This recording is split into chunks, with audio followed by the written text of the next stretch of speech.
Hello friends, स्वागत करती हूँ आप सभी का सितंबर शिल्पी होम साइंस क्लासेस में। फ्रेंड्स, अगर आपने मेरे चैनल को सब्सक्राइब नहीं किया तो सब्सक्राइब कर लें, जिससे आपको मेरी लाइव क्लास की नोटिफिकेशन मिल जाएगी और आप मेरी लाइव क्लास अटेंड कर सकते हैं। साथ ही आप मुझे फेसबुक, इंस्टाग्राम और टेलीग्राम पे भी मुझे फॉलो कर सकते हैं।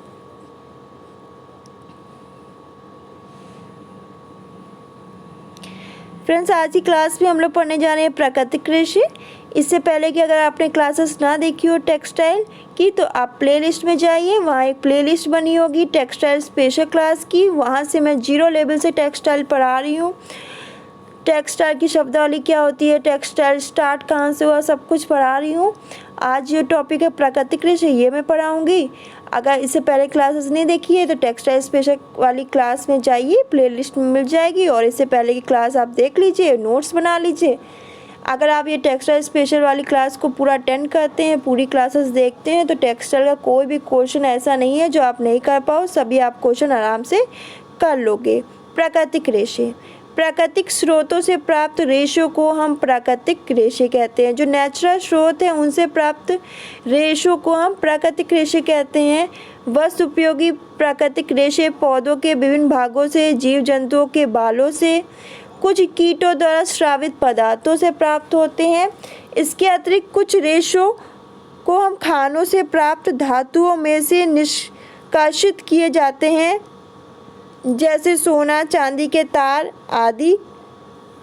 आपके प्राकृतिक रेशे 3 भागों में बांटे गए हैं। पहला प्राकृतिक रेशे 3 भागों में बांटे गए हैं, जिसमें आपका वनस्पतिक रेशे, दूसरा होता है प्राणिज रेशे, आपके दूसरा है प्राणिज कहेंगे या इसे जंतुओं से प्राप्त रेशे कहेंगे, और तीसरा आपका खनिज रेशे। तो आपके प्राकृतिक रेशे 3 भागों में बांटे गए हैं, जिसमें सबसे पहले आपका आएगा वनस्पतिक रेशे, दूसरा है प्राणिज रेशे, जंतु रेशे, और तीसरा आपका खनिज रेशे। चलिए देखते हैं। सबसे पहले वनस्पतिक रेशे कौन से होते हैं। तो इन रेशों का निर्माण वनस्पतियों के विभिन्न भागों का प्रयोग करके किया जाता है। इनका निर्माण सेल्यूलोज से होता है। इम्पोर्टेंट पॉइंट, इनका निर्माण सेल्यूलोज से होता है, जिस कारण इनको सेल्यूलोज रेशे भी कहा जाता है। नोट डाउन कर लीजिए। सेल्यूलोज में कार्बन, ऑक्सीजन, हाइड्रोजन उपस्थित होते हैं।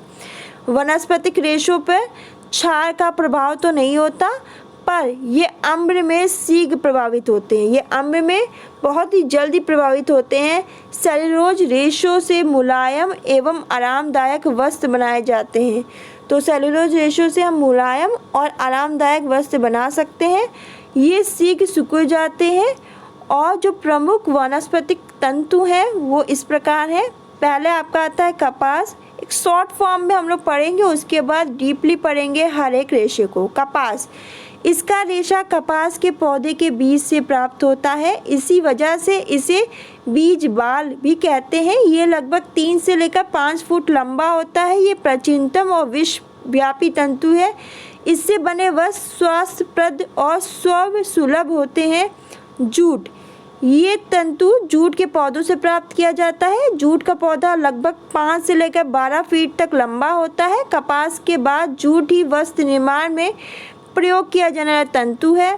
पौधों पर लगे फलों के मुरझाने पर तने को जड़ सहित काट लिया जाता है। कटे हुए तने को कई दिनों तक पानी में भिगोया रखा जाता है, जिससे तने की बाहरी छाल गलकर तने से अलग हो जाती है और इनके तंतु कोमल, चमकीले, चिकने होते हैं।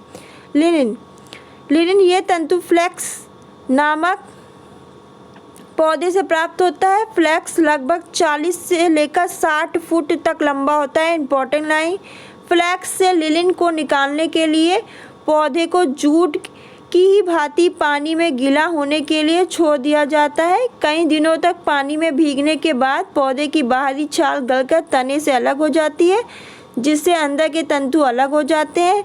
सफाई करके इनका प्रयोग धागा बनाने के लिए किया जाता है। लिनिन को फ्लेक्स फाइबर भी कहा जाता है। इंपॉर्टेंट, लिनिन को क्या कहा जाता है, लिनिन को फ्लेक्स फाइबर भी कहा जाता है। रेमी, ये तंतु एक विशेष कांटेदार पौधे से प्राप्त होता है। ये नमी का अवशोषक होने के कारण लिनिन का स्थानपन्न माना जाता है। नारियल, इसे नारियल के फल की जटा से प्राप्त किया जाता है। जटा से रेशे को अलग करके उसे पानी में भिगोकर फुलाया जाता है। फिर पीट कर रेशे क्या करेंगे, अलग कर लेंगे, पीटेंगे और रेशे अलग कर लेंगे।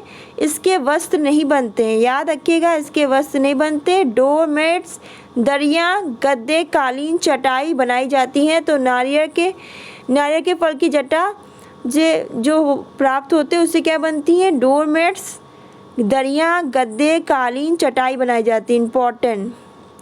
फिर कपोक, यह रेशा कपास की भांति बीज से चिपका होता है।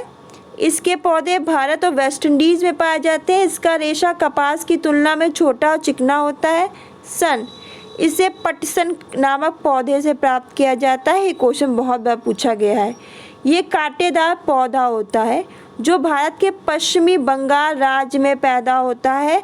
इससे बने वस्त्र भी लिनन के स्थानपन्न का कार्य करते हैं। पिना, ये तंतु अनानास के पौधे से प्राप्त होता है। यह रेशा श्वेत, मुलायम, चिकना, मजबूत होता है। इसका प्रयोग चटाई व झोले बनाने के लिए करते हैं।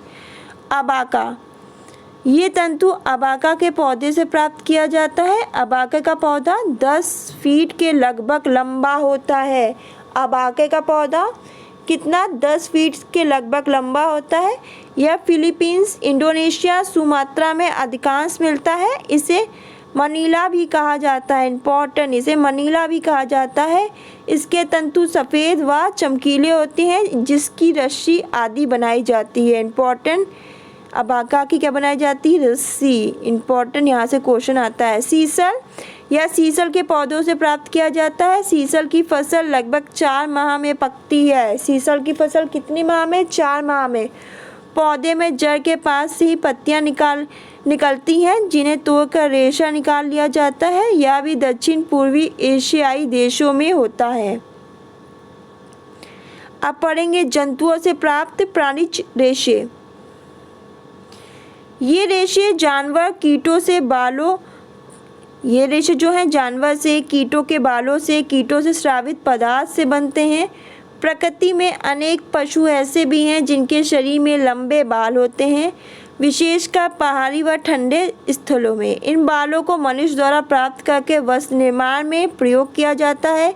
इसके अतिरिक्त कुछ कीटों के शरीर से विशेष पदार्थ क्या होगा, स्रावित होगा, जो सूखने पर तंतु में, रेशे में परिवर्तित हो जाता है, जो सूख जाएगा और किस में, आपका रेशे में परिवर्तित हो जाएगा। प्राणियों से प्राप्त तंतु यानी रेशे प्रोटीन युक्त प्रकृति के होते हैं। इम्पोर्टेंट लाइन, प्राणियों से प्राप्त तंतु प्रोटीन युक्त प्रकृति के होते हैं। इनको प्रोटीन तंतु भी कहते हैं। कुछ जो आपके प्राणी तंतु हैं वो 2 प्रकार के हैं। पहला आपका है ऊन, दूसरा है रेशम। ऊन, ये विभिन्न प्रकार के पशु जैसे भेड़ है, खरगोश है, चिरू है, पश्मीना बकरी आदि के शरीर में उगने वाले रोम यानी बालों को कैंची की सहायता से हम काट कर उनसे क्या बनाते हैं, ऊन। रेशम का तंतु अपनी सुंदरता और चिकनाहट के लिए प्राचीन काल से बहुत ही लोकप्रिय है। ऐतिहासिक जो साक्ष्य है उनसे पता चलता है कि भारत का रेशम विश्व प्रसिद्ध था। रेशम का तंतु रेशम के कीट से प्राप्त होता है। इसके मुख में 2 ग्रंथियां होती हैं जिनसे एक तरल द्रव स्रावित होता है जो हवा के कारण सूख कर तंतु के रूप में बदल जाता है। रेशमी तंतु प्राकृतिक रेशों में सर्वाधिक लंबा होता है। इम्पोर्टेंट लाइन, रेशमी तंतु प्राकृतिक रेशों में सर्वाधिक लंबा होता है। खनिज रेशा, सोना व चांदी। सोना व चांदी को खानों से निकाला जाता है। निकाली गई धातु का क्या करेंगे, शोधन करके इसे गर्म किया जाता है। इसमें से आवश्यकता अनुसार बारीक तार खींच लिया जाता है। इनका प्रयोग विभिन्न वस्त्रों में सौंदर्य वृद्धि यानी खूबसूरती बनाने के लिए किया जाता है। एस्बेस्टस, ये अधातु तंतु चट्टान से प्राप्त होता है। इसके तंतु महीन व मुलायम होते हैं, चमक के लिए होते हैं। इनका प्रयोग तापरोधी वस्त्रों के लिए किया जाता है। किन के लिए, तापरोधी वस्त्रों के लिए किया जाता है। फिर सिरेमिक, ये बहुफिल्टामेंट तंतु है। इंपॉर्टेंट लाइन, सिरेमिक कैसा है? बहुफिल्टामेंट तंतु है, ये उच्च ताप रोधक होता है। फिर विशिष्ट रेशा, विशिष्ट रेशा 3 प्रकार के होते हैं। सबसे पहले देख लेते हैं मिश्रित रेशे। विभिन्न प्रकार के प्राकृतिक क्रमिक तंतुओं को मिश्रित करके बनाए गए रेशे को हम मिश्रित रेशे कहते हैं। इंपॉर्टेंट, जो आपके डिफरेंट टाइप के प्राकृतिक और क्रमिक तंतुओं को मिश्रित करके हम क्या बनाएंगे, उसे हम मिश्रित रेशे बनाएंगे। तो विभिन्न प्रकार के प्राकृतिक क्रमिक तंतुओं को मिश्रित करके हम मिश्रित रेशे बनाएंगे। टेरिकॉट, टेरिलीन, सूती तंतु का मिश्रण, टेरी वूल तथा टेरी सिल्क आदि इन प्रकार के रेशों के कुछ उदाहरण हैं। फिर है परावर्तित रेशे। इस प्रकार के रेशों को मुख्य रेशे में परिवर्तित करके तैयार किया जाता है। तो इस प्रकार के रेशों को हम मुख्य रेशे में परिवर्तित करके तैयार करेंगे। इस प्रकार के रेशों पर रासायनिक अभिक्रिया करने से उनका जो रंग है, गुण है, धर्म है, वह उपयोग परावर्तित हो जाता है। बाल रेशे, ये रेशे ऊन के रेशों के समान हैं जो विभिन्न प्रकार के पशु जैसे भेड़, बकरी, चिरू, लामा, ऊँट, खरगोश आदि के शरीर पे उगने वाले रोमों को काट कर प्राप्त किया जाता है। रोम मतलब बाल को काट कर प्राप्त किया जाता है। इनसे वस्त्र जो बनते हैं वो कीमती भी होते हैं और गर्म भी होते हैं। तो फ्रेंड, इसी के साथ आज का जो टॉपिक है प्राकृतिक रेशे का फिनिश होता है।